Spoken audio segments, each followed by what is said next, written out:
Hello, everyone. Hi, I'm Shrouk Gharib. I'm a PhD candidate working under the supervision of Professor Osama Moselhi. And this research is actually from the founder of the Voltage Seed. Okay, let's talk. What am I doing now? I don't like this mic, guys. Yeah. Hi. So, automated image dataset generation using web scraping and large language multimodal model, or as I wrote it for shortness.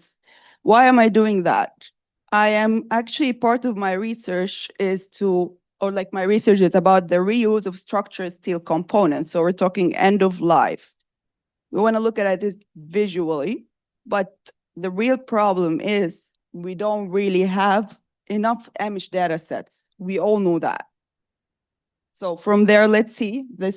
This is not mine. It's not working. Okay. So this is the agenda for us. Okay. So I'll be giving a quick intro about and the problem and then moving to methodology.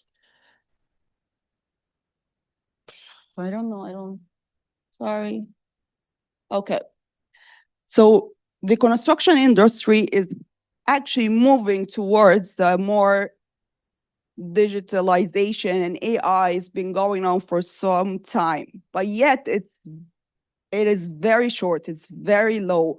To have actually a model to be done for images, computer vision, we need a huge amount of data sets. In this part, how can we get enough data set while everything you have to pay for, or actually you need a company, and then, oh, there's data scarcity, and we can't actually give you the data, we need the blah, blah, blah. You all know about this problem. So here, what they actually do, if you want to do it normally, you just do it manually. So we mentioned that we have a lack of the available data sets, and to do it manually, it's going to be very slow and error prone. For that, here we decided to create a data repository from web scraping. We have to scroll the internet.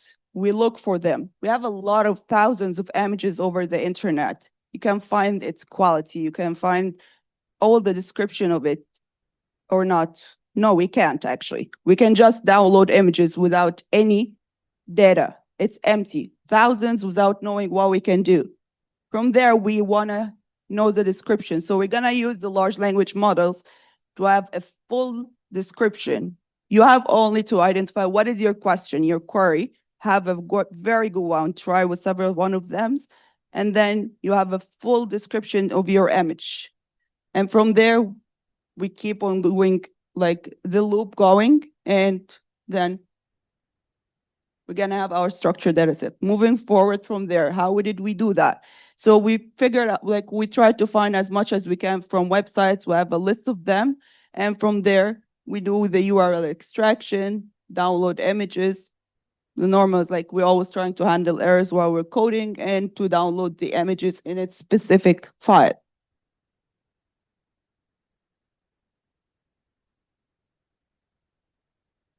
Looking at that, that is actually a sample of what I got.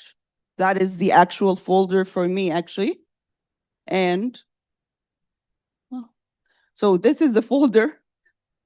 And some data has its already made like its description, so we know whatever it is, so it's being downloaded in a folder with its name.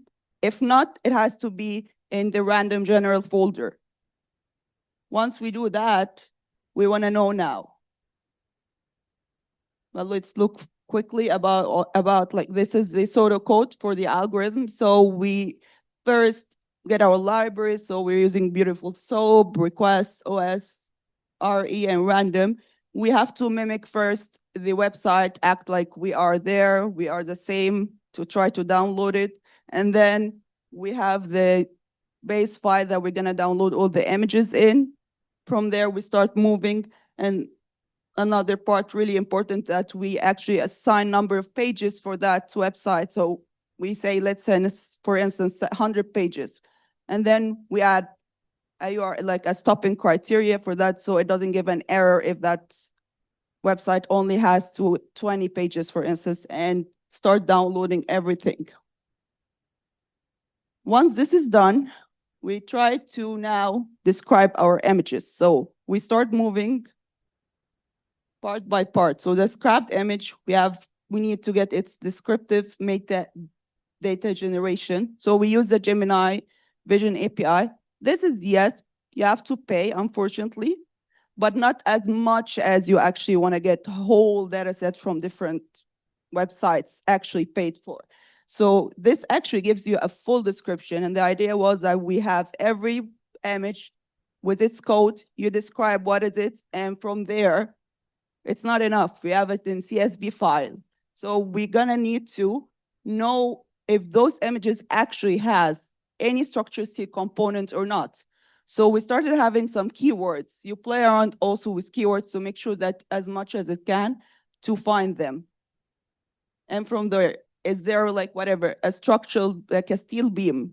Do you have a steel frame? Is it like a factory building? So you have several keywords and it has to look at each line of the like each row of the CSV file to find them.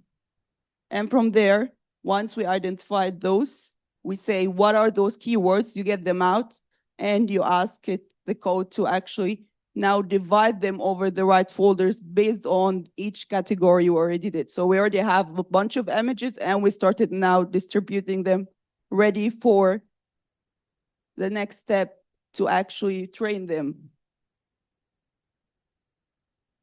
And this is the flow chart for the code.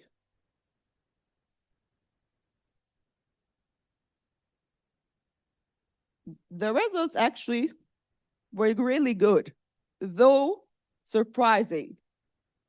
So yes, true, false, blah, blah, blah, but out of almost 56,000 images, we were able only to retrieve 2,691 that actually had a structured steel component, though all the websites were for structured steel company or for website that only the pages that has structured steel components, but it downloads logos, some other items, bunch of them that means nothing.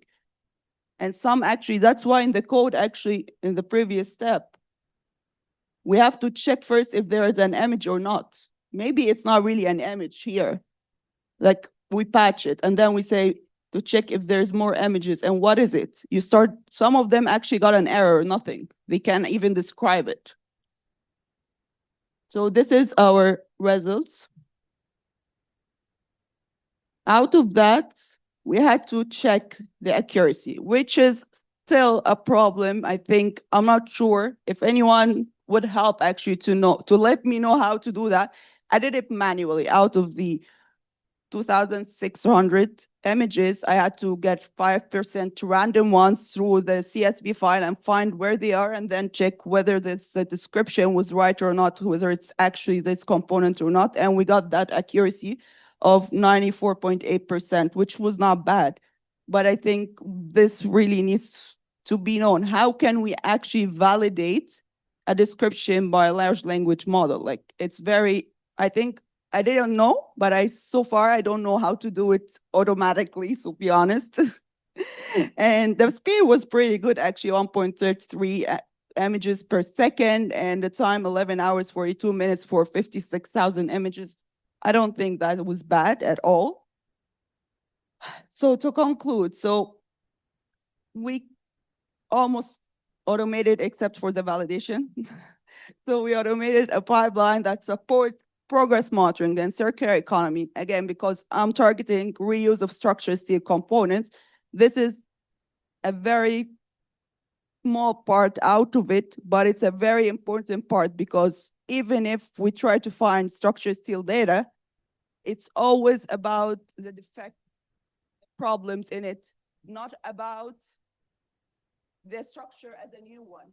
And then you want to see if it has a rust afterwards.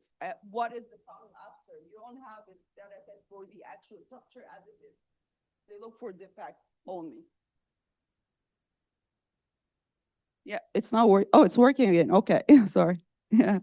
Okay, so this is a real problem. Even if you try to go to GitHub, some people have their codes over there, some data sets, but as we see, still we have a very big gap in actual image data sets to be able to train images, because if we're able to have a 3D image from the same part in a 3D view, so we have all of them, you can train it. It can be, we can even like eliminate the problem with the occlusions, because now you can actually expect what is this part is,